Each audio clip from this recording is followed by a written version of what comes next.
Plan बनाया है। सो मोर on cardinalities, इसमें वन टू वन है, one to many and many to many. One to one क्या होता है? One to one cardinality on relationship is each entity in a relationship will have exactly one cardinal one related entity. याद आ गया कुछ?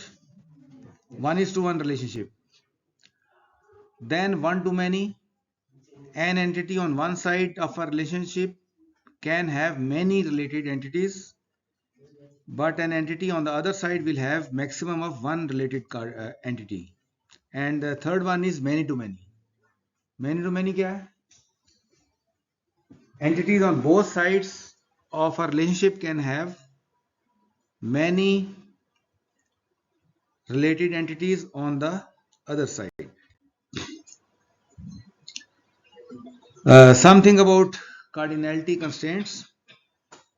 A number of instances of one entity can have or must be associated with each instance of another entity. अब यहाँ पे आपको term जो different नजर आ रही है, that is instances. Entity type और एंटिटी इंस्टेंस, ये दो कॉन्सेप्ट्स डिस्कस किए थे मैंने। Entity type is depicted with the help of ERD diagram, and entity instance is basically a row in a table कि उस एंटिटी का टाइप का जो इंस्टेंस होगा दैट इज एन इंस्टेंस। तो जब हम कार्डिनलिटीज क्रिएट करते हैं तो बेसिकली हम इंस्टेंसेस के दरमियान रिलेशनशिप की बात कर रहे होते हैं। मिनिमम कार्डिनलिटी जो होती है इट इज 0। अगर 0 है तो उसे हम ऑप्शनल कहते हैं। If it is 0 then we call it optional, and if it is 1 or more then we call it mandatory. And maximum cardinality, जो भी maximum number हो, अगर हम asterisk लगा हुआ है तो it means it is many, जैसे क्लास डायग्राम में होता है। फॉर एग्जाम्पल asterisk की जगह यहाँ पे क्या है? क्रो फुट है। क्रो फुट का मतलब है कि it is symbol for many, और सिंगल लाइन लगी हुई है इट मीन्स इट इज 1। तो ये चार सिंबल हैं जो कार्डिनलिटी के हमने लास्ट लेक्चर में भी डिस्कस किए थे। अगर डबल वन लगा हुआ it means first one is depicting mandatory, second one is depicting 1। यहाँ पे देखें 0 लगा हुआ है, it is depicting optional, and 1 this line is depicting 1, and this is 1 is mandatory and this crowfoot is many, and this is optional many. Now how we translate this concept into instances? For example यहाँ पे एक ये relationship है, a patient has been recorded in can have many patient histories. For example एक दफा visit किया उसने, एक दफा दोबारा विजिट किया, तो हर visit it will become part of the history. A patient can have many patient histories. और mandatory one का मतलब है कि जब फर्स्ट टाइम वो लॉग होगा, फर्स्ट टाइम उसकी हिस्ट्री क्रिएट होगी, तो then he will be a valid patient from hospital point of view. अब उसके अगर मल्टीपल विजिट हैं तो मल्टीपल हिस्ट्रीज पेशेंट की क्रिएट होंगी।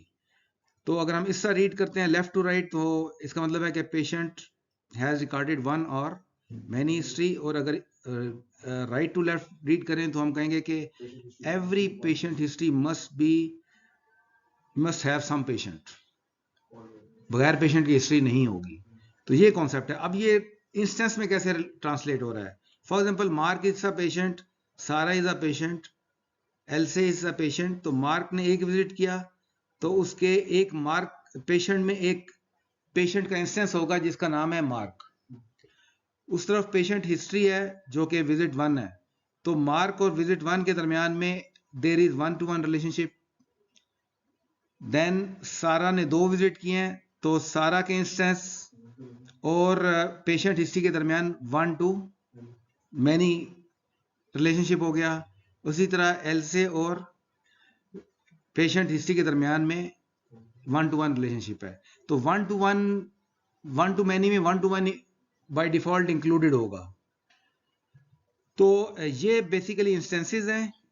तो जब हम कार्डिनलिटीज क्रिएट करते हैं ईआरडी डायग्राम में, तो वो बेसिकली हम ये बताने की कोशिश कर रहे होते हैं कि इंस्टेंसेस आपस में किस तरह लिंक होंगे। This is what we try to depict, instances कैसे आपस में लिंक होंगे। A patient must have recorded at least one history and can have many. A patient history is recorded for one and only one patient. Okay, let's see another example. यहाँ पे many to many relationship है, एक side पे mandatory many है और एक side पे optional many है. इसका मतलब है कि अब employee is assign to many projects. हो सकता है एम्प्लॉय को एक भी प्रोजेक्ट हम ना असाइन करें और हो सकता है एक एम्प्लॉय को बहुत सारे प्रोजेक्ट्स असाइन हो. एक तो हम ये कन्वे कर रहे हैं, दूसरा हम ये कन्वे कर रहे हैं कि a project may be assign to many employees at least one. ऐसे नहीं हो सकता कि एक प्रोजेक्ट हो और उस पर कोई एम्प्लॉय ना हो. तो एटलीस्ट वन एम्प्लॉय को प्रोजेक्ट असाइन होना चाहिए. अब अगर हम इंस्टेंस में इसको समझने की कोशिश करें इन कॉन्सेप्ट्स को, तो लेफ्ट साइड पे आपको एम्प्लॉयज के इंस्टेंसेस नजर आ रहे हैं, रोज, पीट, डेबी, टॉम, और दूसरी तरफ प्रोजेक्ट के इंस्टेंसेस नजर आ रहे हैं आपको, बीपीआर, टीक्यूएम, ओओ, सीआर. अब एक एम्प्लॉय है रोज. रोज कितने कौन कौन से प्रोजेक्ट्स कर रहा है? रोज कौन कौन से प्रोजेक्ट कर रहा है? बीपीआर कर रहा है और ओओ कर रहा है. पीट कौन से प्रोजेक्ट्स कर रहा है? कोई भी नहीं कर रहा. ये कोई भी क्यों अलाउ हो रहा है हमारे इंस्टेंस लेवल पे? क्योंकि यहाँ पे हमने ऑप्शन दिया हुआ है कि कोई एम्प्लॉय ऐसा भी हो सकता है कि वो कोई भी प्रोजेक्ट ना कर रहा हो. इस वजह से रोज को कोई प्रोजेक्ट ना भी देंगे तो again it will B, these will be valid instances of these entity types. इस तरीके से अगर ये प्रोजेक्ट देखें बीपीआर का प्रोजेक्ट, तो इसको कितने एम्प्लॉयज असाइन हुए हैं? दो. एक रोज असाइन हुआ है बीपीआर को और दूसरा टॉम असाइन हुआ है. तो आप देखें यहाँ पे ये मैनी, एक प्रोजेक्ट मैनी एम्प्लॉयज को भी असाइन हो सकता है. तो यहां से हमें बीपीआर नजर आ रहा है कि रोज और टॉम को एक प्रोजेक्ट असाइन हुआ है. ठीक है जी. तो ये अगर आप उसको इंस्टेंस में आप देखेंगे आपके, then you will have better understanding कि किस तरीके से जब हम ये कार्डिनलिटीज क्रिएट करते हैं ईआरडी डायग्राम में तो कैसे इंस्टेंसेस इफेक्ट हो रहे होते हैं.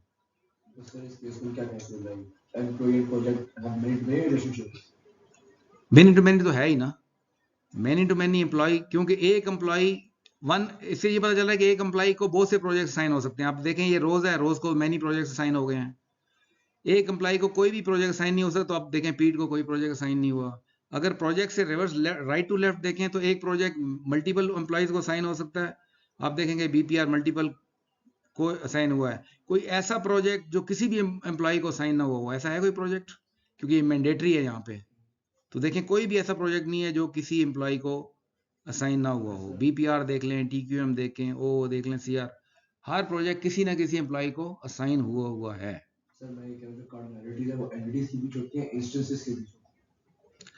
कार्डिनलिटीज आप डिफाइन करते हैं एंटिटीज के दरमियान में, लेकिन ये अप्लाई इंस्टेंसेस के ऊपर हो रही होती हैं. इंस्टेंसेस जब क्रिएट होंगे तो those will follow these rules. वो इंस्टेंसेस इन रूल्स को फॉलो करेंगे. ठीक हो गया. Okay, let's see another example that is of 1-to-1.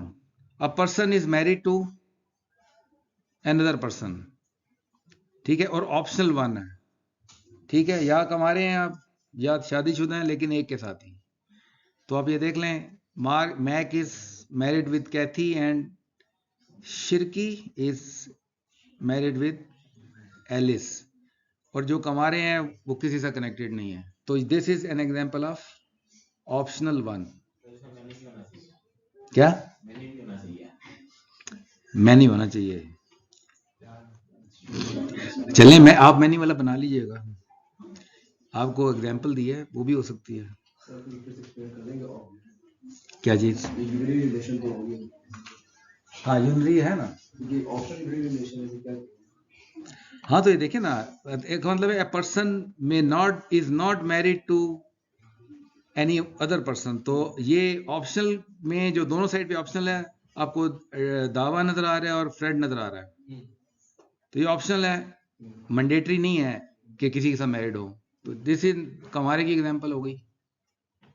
Optional की वजह से कमारा होना भी वैलिड है इसके मुताबिक, और शादीशुदा होना भी वैलिड है, but only one marriage is allowed as per this entity diagram. अच्छा जी, एग्जाम्पल्स ऑफ मल्टीपल रिलेशनशिप्स। अब किसी भी एंटिटी में जरूरी नहीं है कि एक ही रिलेशनशिप हो, एक एंटिटी मल्टीपल रिलेशनशिप्स में इन्वॉल्व हो सकती है। जैसे एम्प्लॉई है, एम्प्लॉई कितने रिलेशनशिप में इन्वॉल्व है? 3। एक ये वाला है, दूसरा ये वाला है और तीसरा ये वाला है। सो वन एंटिटी में B involve in multiple relationships. तो अगर इसको हम देखें, एम्प्लॉय सुपरवाइजेस मैनी एम्प्लॉयज, और हर every employee must be supervised by only one supervisor.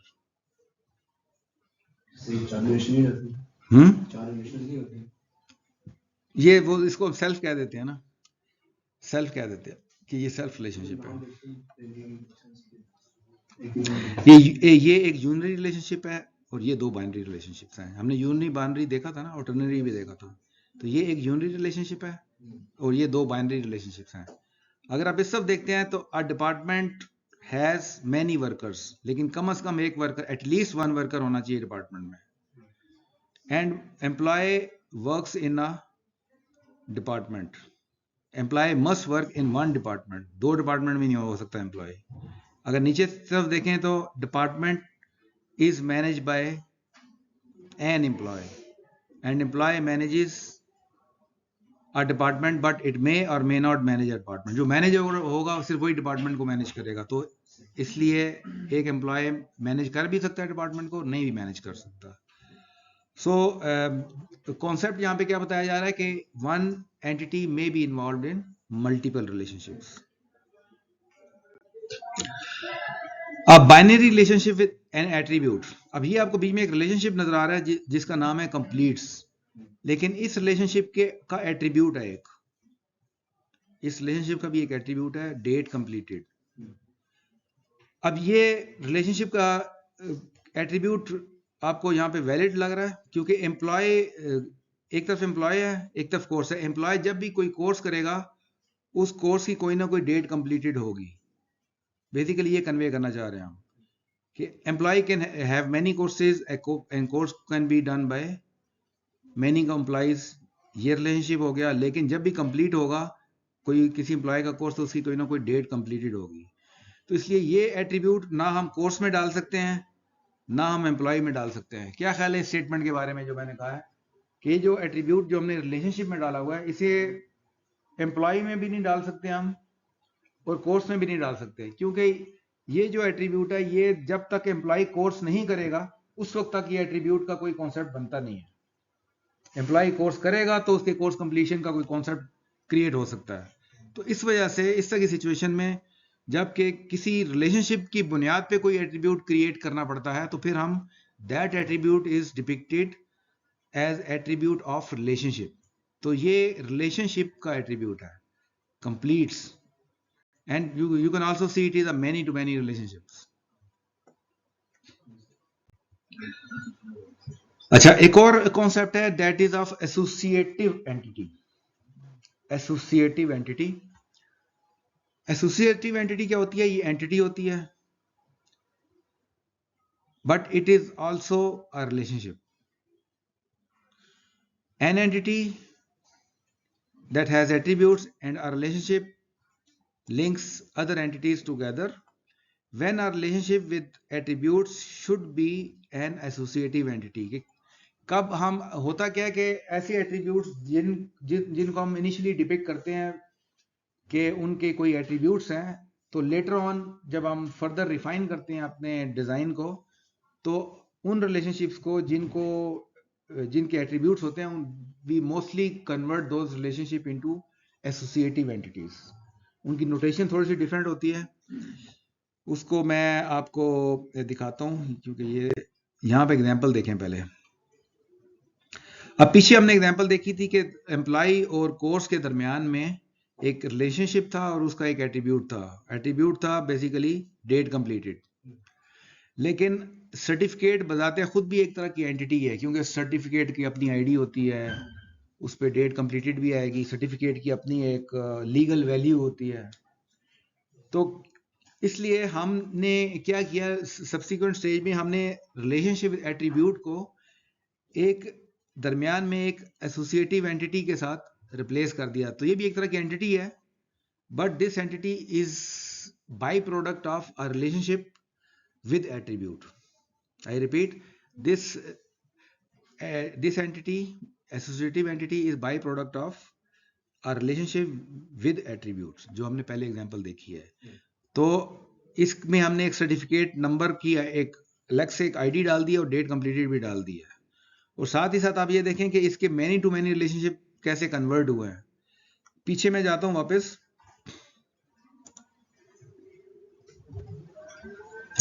पीछे जो हमारा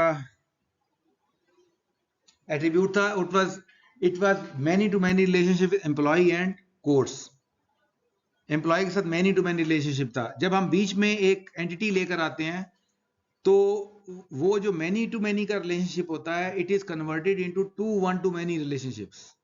अब यहां पे देखें, एम्प्लॉय और सर्टिफिकेट के दरमियान वन टू मैनी रिलेशनशिप बन गया, और कोर्स और सर्टिफिकेट के दरमियान वन टू मैनी रिलेशनशिप बन गया।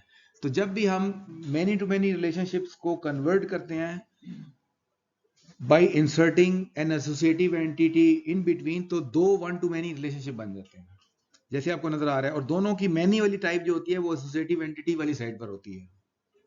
दोनों की जो मैनी होगी, इसकी दोनों मैनी देखें अंदर की तरफ है और दूसरी साइड वन हो जाती है।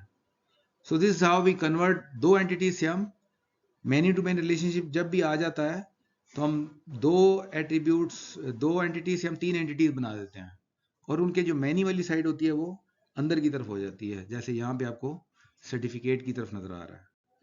तो ये एक चीज आपने ध्यान में रखनी है।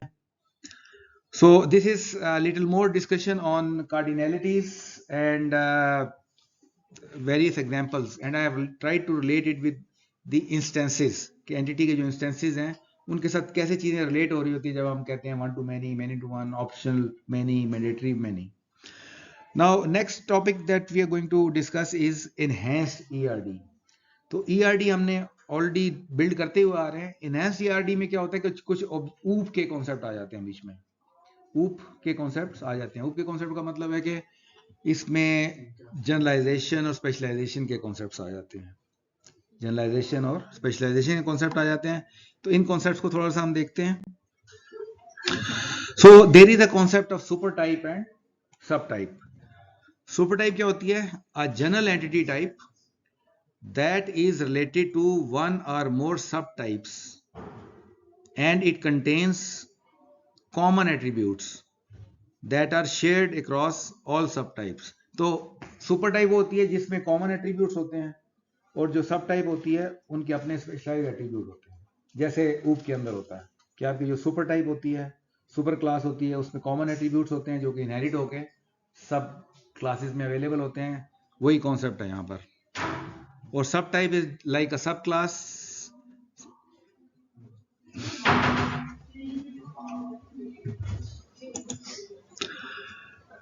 Subtype is a specialized entity of supertype.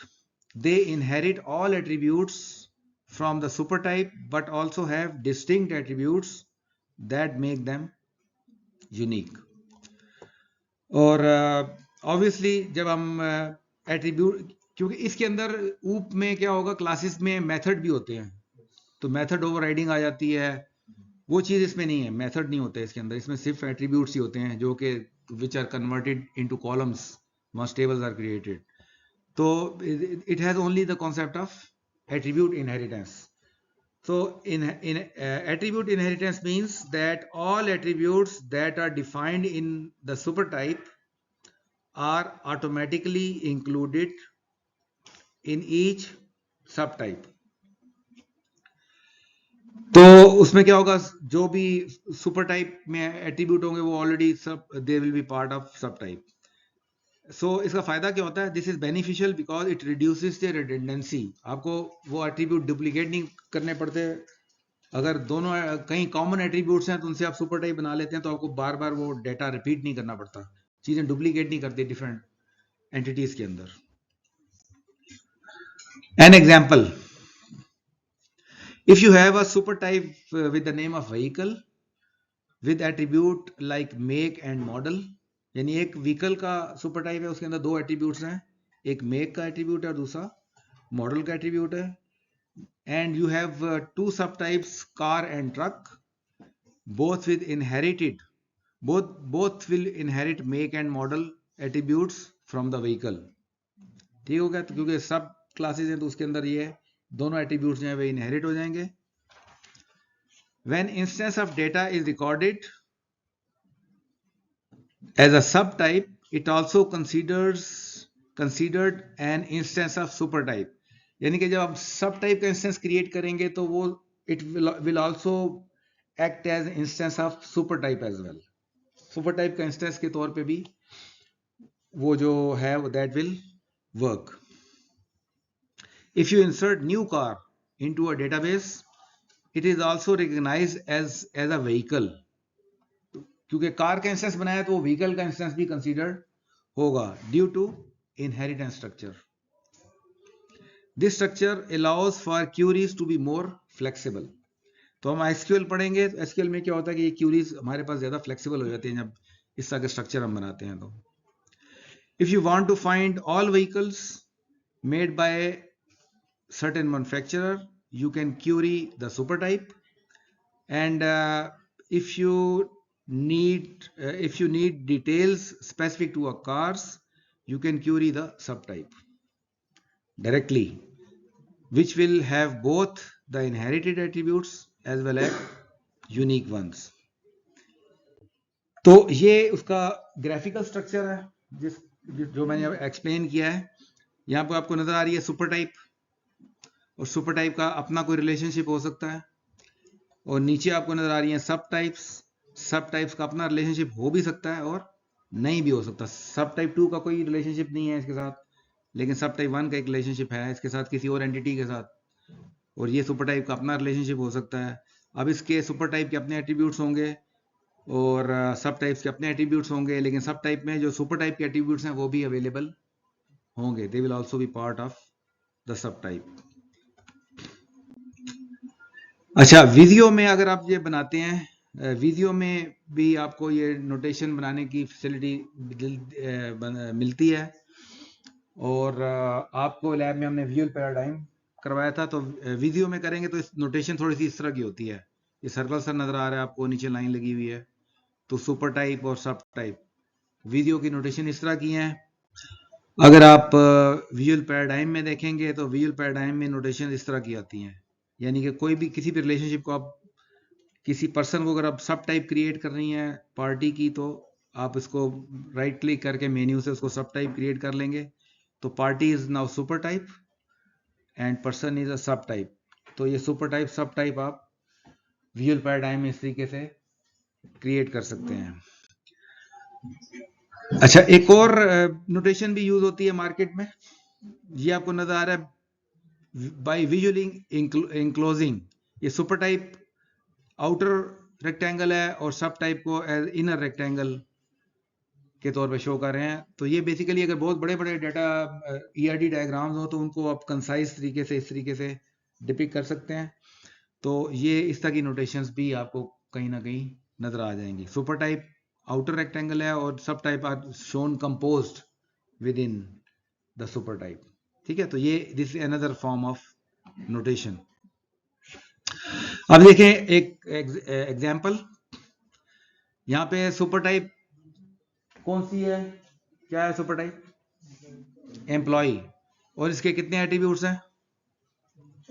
4 attributes हैं. और आवरली एम्प्लॉय के एक एट्रीब्यूट है, सैलरीड एम्प्लॉयड के 2 एट्रीब्यूट्स हैं, और कंसल्टेंट के 2 एट्रीब्यूट्स हैं. एक तो चीज ये देखें कि ये जो 4 एट्रीब्यूट्स होंगे, these will be attributes of सब टाइप्स एज वेल. इनहेरिट होके इनके भी होंगे, ये भी ऑन करेंगी, सब टाइप्स भी इन एट्रीब्यूट्स को ऑन करेंगी. इनके अपने जो स्पेशलाइज एट्रीब्यूट हैं वो डिफरेंट है. ये नहीं हो सकता कि कोई 2 सब टाइप ऐसी हो जिनके एक जैसे एट्रीब्यूट हो, जिनमें कोई डिफरेंस ना हो. ऐसे नहीं हो सकता. डिफरेंस होगा तो सब टाइप हम क्रिएट करेंगे, अदरवाइज क्रिएट नहीं करेंगे. कुछ ना कुछ डिफरेंस होना चाहिए सब टाइप्स में, अदरवाइज अगर डिफरेंस नहीं है तो दो sub type will merge to a single sub type. कुछ ना कुछ डिफरेंट होगा तो सब टाइप क्रिएट होगी, अदरवाइज क्रिएट नहीं होगी. और कुछ ना कुछ कॉमन होगा। अगर जो चीजें कॉमन होगी वही सुपर टाइप में जाएंगी। कोई ऐसी चीज जो इनमें कॉमन नहीं है वो आप ऊपर नहीं लेके जा सकते। ठीक है जी। तो all employees sub types will have employ number, name, address, date, height. Each employee subtype will also have its own attributes. Relationships and subtypes. Relationship at super type level indicate that all subtypes will participate in the relationship. अच्छा, इसका मतलब क्या है? इसका मतलब यह है कि सुपर टाइप का जो जिसका एट्रीब्यूट इनहेरिट होते हैं, सुपर टाइप में अगर कोई रिलेशनशिप आके उसके साथ सुपर टाइप के साथ अटैच हो रहा है तो वो रिलेशनशिप भी इनहेरिट होगा, वो भी सब टाइप्स को अवेलेबल होगा। सुपर टाइप का रिलेशनशिप भी सब टाइप को अवेलेबल होगा, लेकिन सब टाइप में अगर कोई रिलेशनशिप अवेलेबल है that will not be available to the super type. इसी तरह सब टाइप में कोई एट्रीब्यूट स्पेशलाइज एट्रीब्यूट है, it will not be available to the super type. तो सिंपल जो इनहेरिटेंस का कॉन्सेप्ट ऊप में चलता है वही है। These instances of subtype may participate in relationship unique to that subtype. In this situation, the relationship is shown at the subtype level. तो sub type level का अपना रिलेशनशिप हो सकता है, वो फिर उसी से रिलेटेड होगा और किसी में वो अवेलेबल नहीं होगा, सिर्फ उसी सब टाइप में अवेलेबल होगा। फॉर एग्जांपल यहां पे देखें कि ये पेशेंट के साथ एक रिलेशनशिप नजर आ रहा है आपको। Patient is cared for responsible physician, या ये समझ लें कि एक रिस्पॉन्सिबल फिजिशियन एक या एक से ज्यादा पेशेंट्स को की केयर करेगा, और एक पेशेंट को कोई एक ही रिस्पॉन्सिबल फिजिशियन केयर करेगा। तो इसका क्या मतलब है कि अगर ये रिलेशनशिप इनहेरिट होगा फॉर आउट पेशेंट और रेजिडेंट पेशेंट एज वेल, तो इसका मतलब है कि there will be a responsible physician for out patient and there will be a responsible physician for resident patient. तो ये जो रिलेशनशिप होगा सुपर टाइप में, it will be available for out patient as well as resident patient as well. लेकिन यहां पे आपको एक रिलेशनशिप नजर आ रहा है, resident patient is assigned a bed.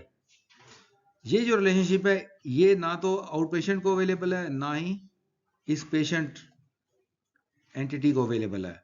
तो ये जो रिलेशनशिप है, this bed is only link to the resident patient जो कि हॉस्पिटल में एडमिट होगा। Any question?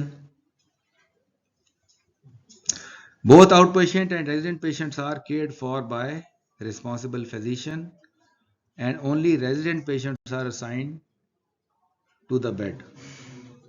जी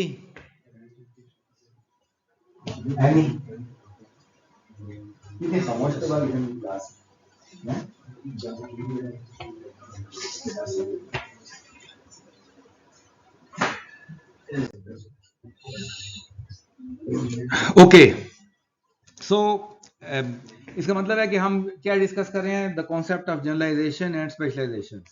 अब आपने फॉर एग्जांपल रिक्वायरमेंट एनालिसिस की है और आपने कुछ एंटिटीज आइडेंटिफाई की हैं, और जब आप फर्दर एनालिसिस करते हैं तो आप देखते हैं कुछ एंटिटीज मर्ज होके एक एंटिटी बन सकती है, कुछ एंटिटीज के में कॉमन एट्रीब्यूट्स आ रहे हैं, उससे हम एक जो है वो एक कॉमन सुपर टाइप एंटिटी बना सकते हैं। तो आप अल्टीमेटली अपनी जो एंटिटीज आपने आइडेंटिफाई की होती है उनको आप रिफाइन करके अपना ERD डायग्राम को रिफाइन कर रहे होते हैं। तो जब रिफाइनमेंट का प्रोसेस चल रहा होता है तो देयर आर टू वेज। एक जनरलाइजेशन का प्रोसेस है कि छोटी छोटी एंटिटीज को मिला के हम जनरलाइजेशन क्रिएट करें, उन कॉमन एंटिटीज क्रिएट करें, या कि कॉमन एंटिटी आइडेंटिफाई करें उसके बाद स्पेशलाइज एंटिटीज को आइडेंटिफाई करें। यानी कि नीचे से ऊपर जाने का जो प्रोसेस है उसको हम जनरलाइजेशन कहते हैं, और ऊपर से नीचे आने का जो प्रोसेस होगा उसको हम स्पेशलाइजेशन कहते हैं।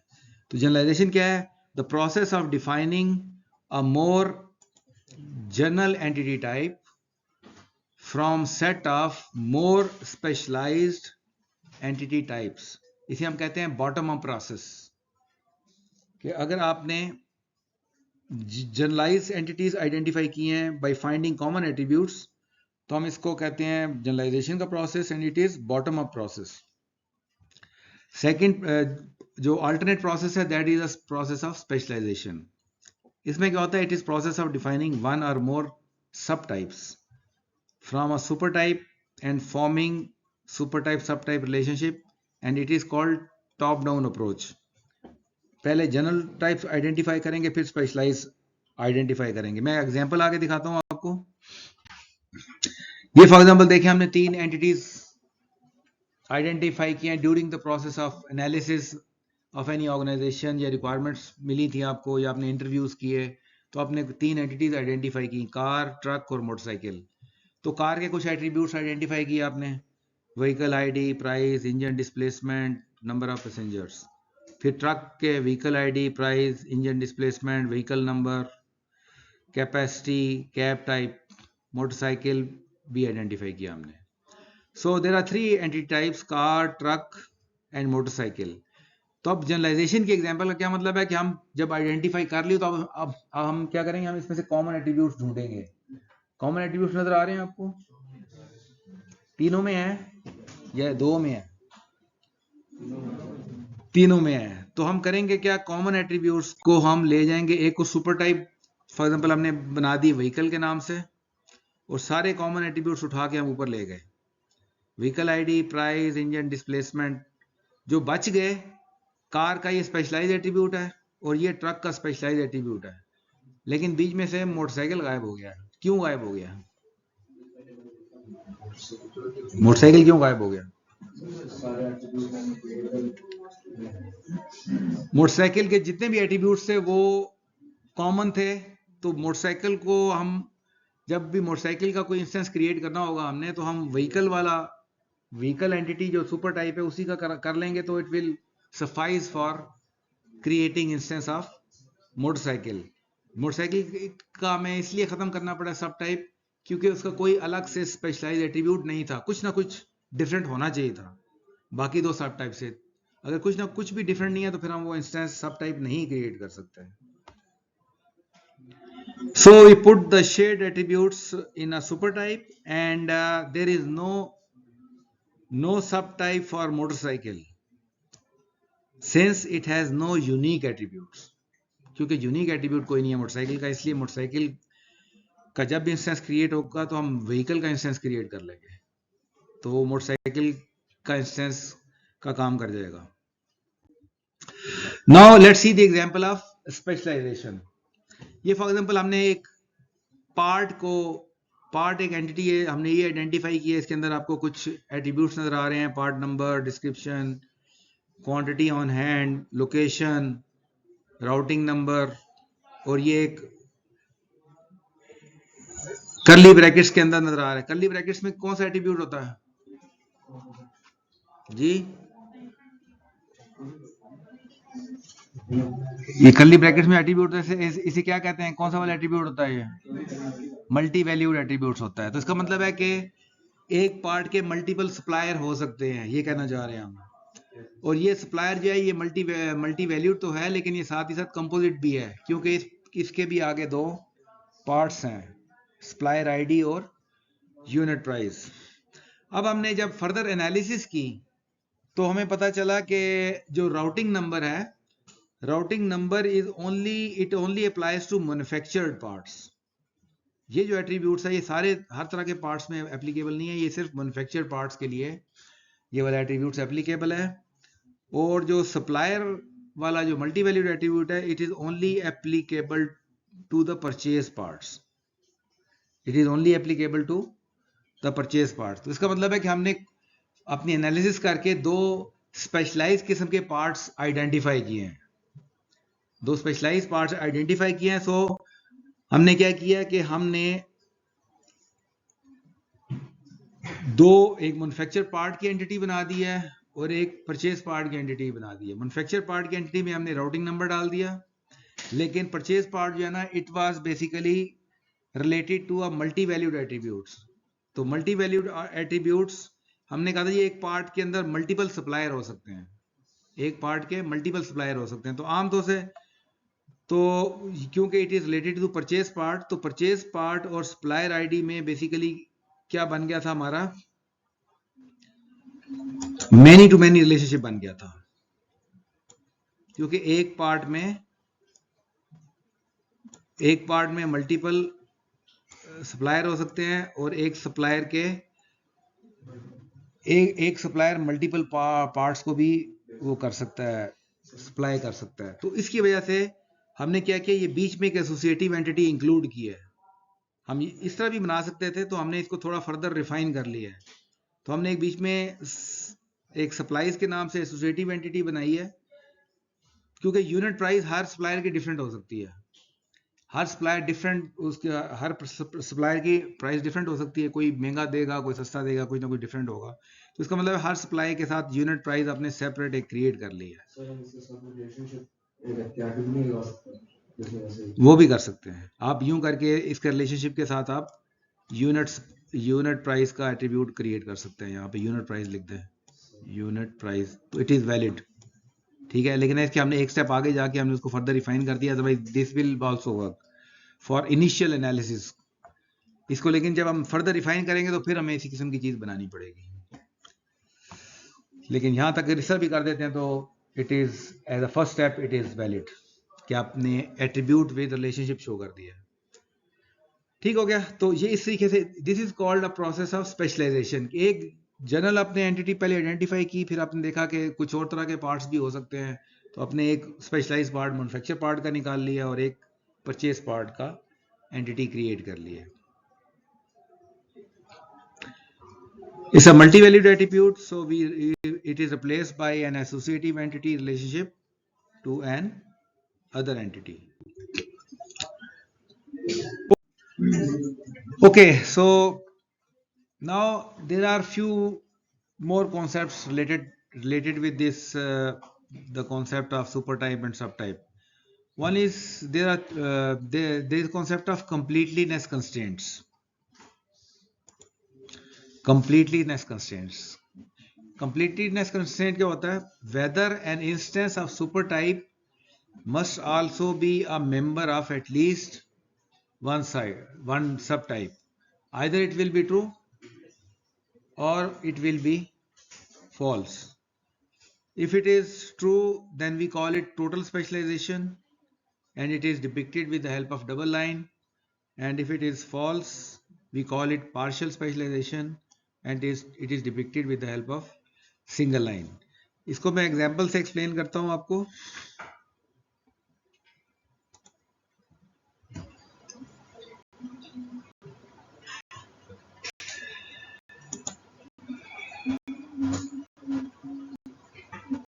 ओके, ये जो एग्जांपल है, इस एग्जांपल में ये नजर आ रहा है कि patient is a super class, super type and outpatient, resident patient are subtypes. और यहां पे हमने देखें डबल लाइन लगाई है। डबल लाइन लगाने का मतलब क्या हुआ कि हम ये कह रहे हैं कि पेशेंट का जब इंस्टेंस क्रिएट होगा, ये जरूरी है कि patient should be either out patient or it should be resident patient. ये नहीं हो सकता कि पेशेंट का इंस्टेंस क्रिएट करें, वो आउट पेशेंट भी ना हो और रेजिडेंट पेशेंट भी ना हो। कोई ना कोई एक टाइप की सुपर सब टाइप लाजमी होनी चाहिए। जब यानी कि पेशेंट का इंस्टेंस जब आप क्रिएट करते हैं तो at least it should be instance of any of the sub type as well. एक से ज्यादा का भी हो सकता है, लेकिन कम से कम एक सब टाइप का अगर इंस्टेंस आपका लाजमी होना चाहिए उसे। अगर this is called total specialization and it is depicted with the help of double line. ठीक है जी। अगली जो एग्जांपल है वो है partial. Patient must be either out patient और resident patient. So we are depicting this is concept of total specialization and we depict it with the help of double line. अगली एग्जांपल देखें, partial specialization rule. इसमें single line हम use कर रहे हैं। Vehicle, इसका क्या मतलब है कि जब आप व्हीकल का इंस्टेंस क्रिएट करते हैं तो जरूरी नहीं है ये कि आप कार का भी इंस्टेंस क्रिएट करें या ट्रक का भी इंस्टेंस क्रिएट करें। अभी हमें पता है, जब हमने पीछे देखा था कि मोटरसाइकिल, अगर हमने कोई मोटरसाइकिल का इंस्टेंस क्रिएट करना है तो हमें व्हीकल का इंस्टेंस काफी है हमारे लिए, उससे मोटरसाइकिल के मामलात पूरे हो जाते हैं उससे। तो हमें अलग से कार का या ट्रक का इंस्टेंस क्रिएट करना जरूरी नहीं है। तो अगर आपको सब टाइप का किसी भी इंस्टेंस ना क्रिएट करना पड़े, then we call it partial specialization and it is depicted with the help of single line. So this is difference between total specialization and partial specialization. आगे चलते हैं। Vehicle could be car, truck or neither. अगला जो constraint है, it is called disjointness constraint. Disjointness constraint ये क्या है? Whether an instance of super type may simultaneously be member of two or more subtypes। यानी अगर सुपर टाइप का जब इंस्टेंस क्रिएट करें तो क्या वो दो या दो से ज्यादा सब टाइप्स का एक ही वक्त में इंस्टेंस हो सकता है कि नहीं हो सकता?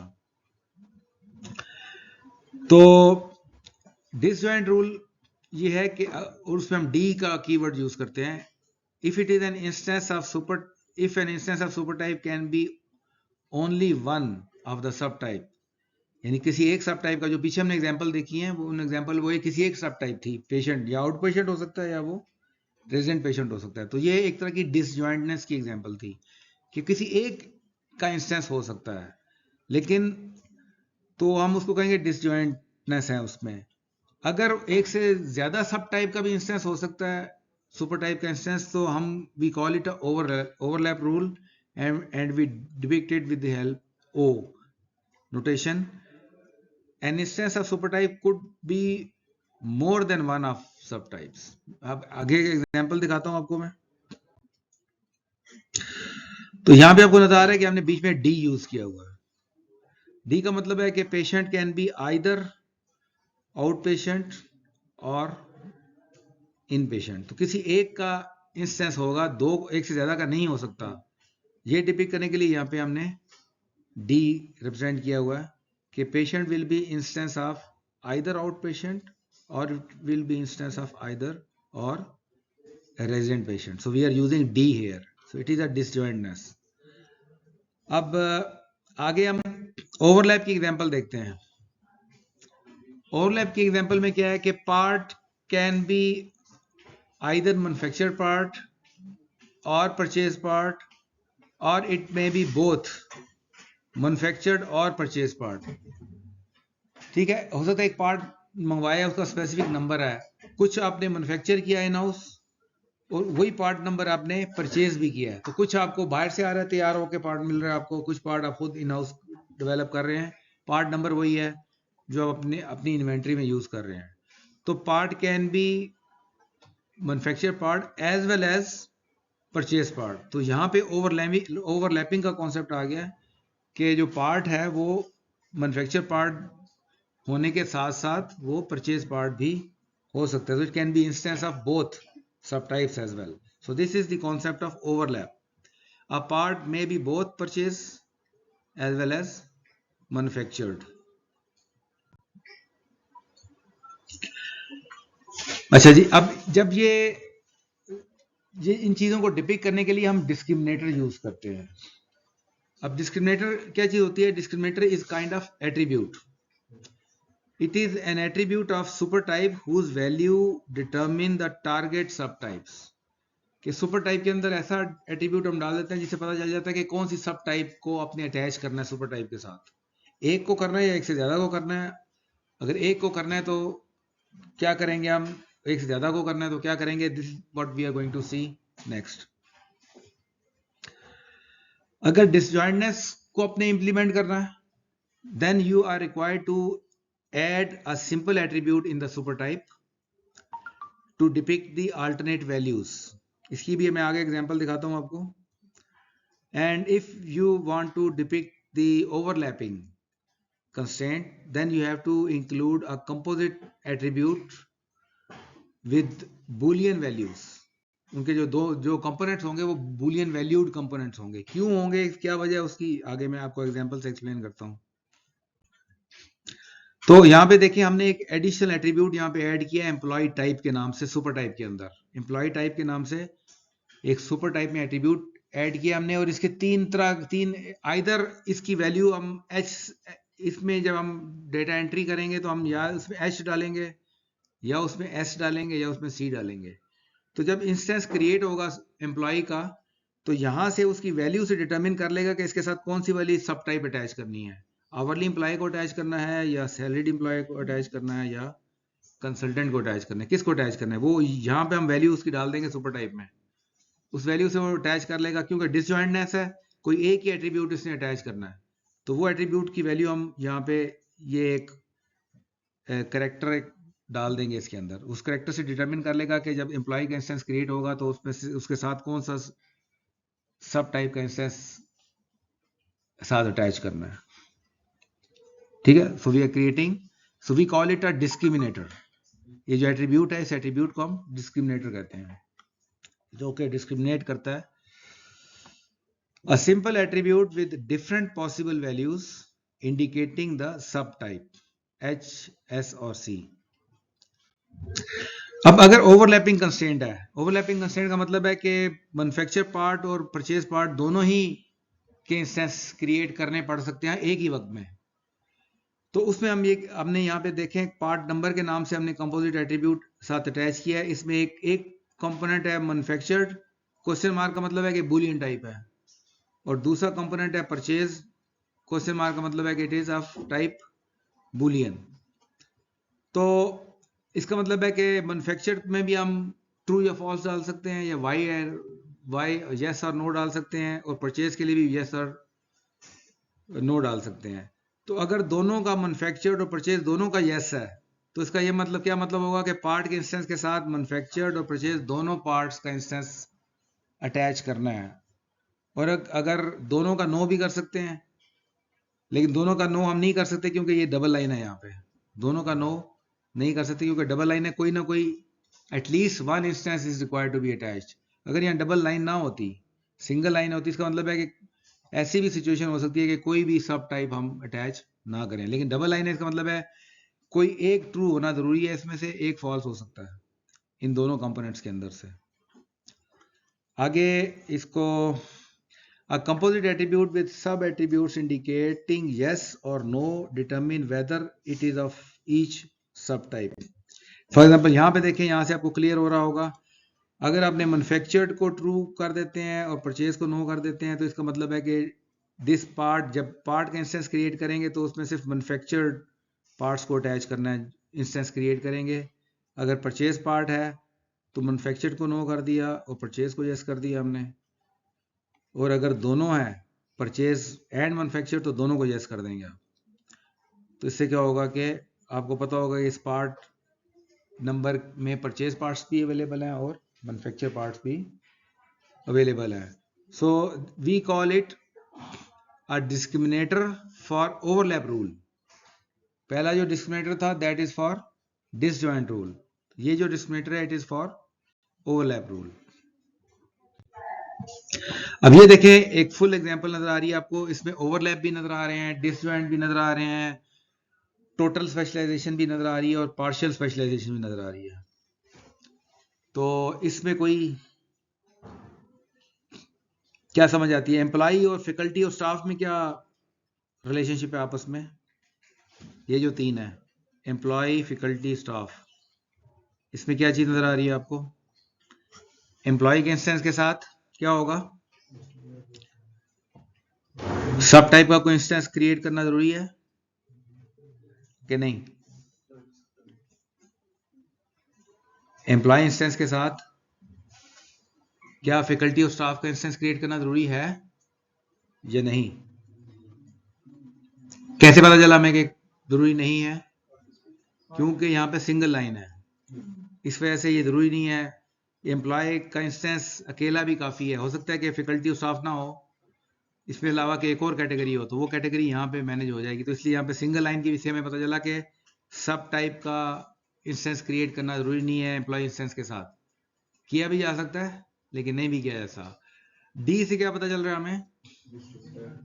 जब इंस्टेंस क्रिएट करेंगे तो कोई एक इंस्टेंस अटैच करेंगे, दो नहीं कर सकते हम, फैकल्टी और स्टाफ दोनों नहीं कर सकते, या फैकल्टी को अटैच करेंगे सुपर टाइप के साथ या स्टाफ को। तो डी से ये पता चल रहा है। यहाँ पे पर्सन और एम्प्लॉय, एलुमिनस और स्टूडेंट में ओवरलैप नजर आ रहा है आपको, इससे क्या पता चल रहा है हमें?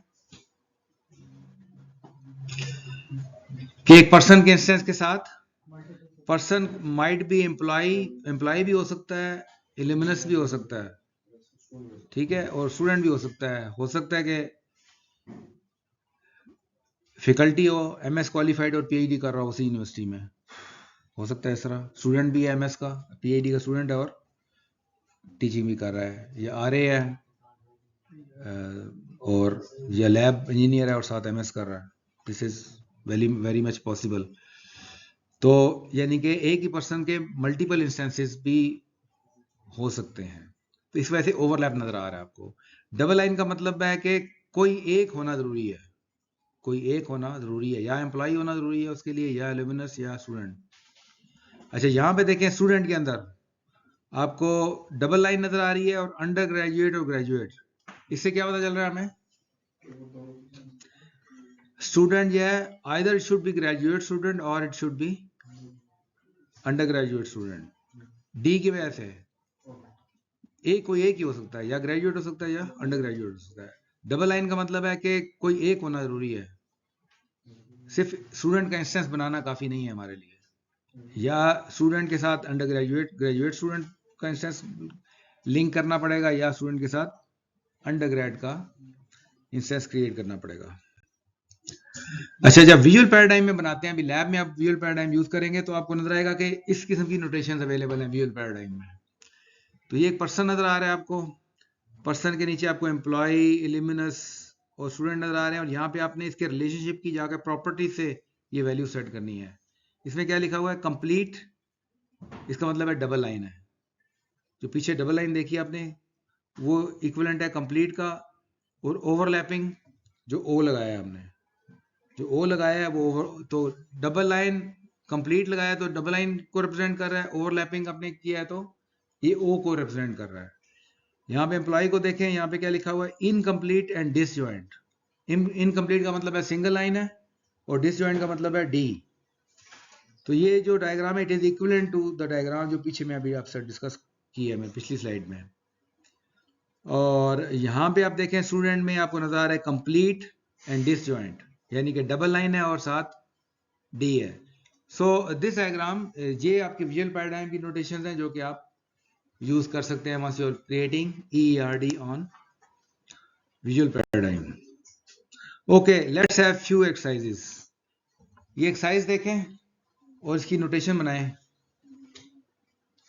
लेट्स सी कितना एक्यूरेटली आप बना सकते हैं। ये इसको गौर से करें क्योंकि इससे आगे फिर अगली स्लाइड पे क्विज आ जाएगा। इसको सही तरह करें, ये मैं एक्सप्लेन भी करूंगा, सारा कुछ करूंगा आपको, तो प्रैक्टिस कर लें क्विज की।